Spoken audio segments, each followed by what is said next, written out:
ইসলামে বদনজর লাগার লক্ষণ ১. শরীরে জ্বর থাকা কিন্তু থার্মোমিটারে না ওঠা।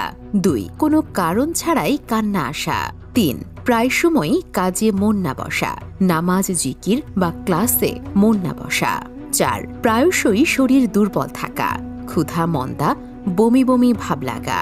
৫. চেহারা ধূসর বা হলুদ হয়ে যাওয়া। ৬. বুক ধরফর করা, দম বন্ধ ও অস্বস্তি লাগা। ৭. অহেতুক মেজাজ বিগড়ে থাকা। ৮. আত্মীয় স্বজন বা বন্ধুদের সাথে দেখা হলে ভালো না লাগা। ৯. অতিরিক্ত চুল পড়া, শ্যাম্পুতে কাজ না করা। ১০. পেটে প্রচুর গ্যাস হওয়া। ১১.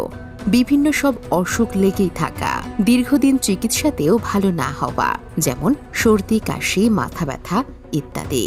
১২. হাতে পায়ে মাঝে মধ্যে ব্যথা করা, পুরো শরীরে ব্যথা, দৌড়ে বেড়ানো। ১৩. ব্যবসায় ঝামেলা লেগে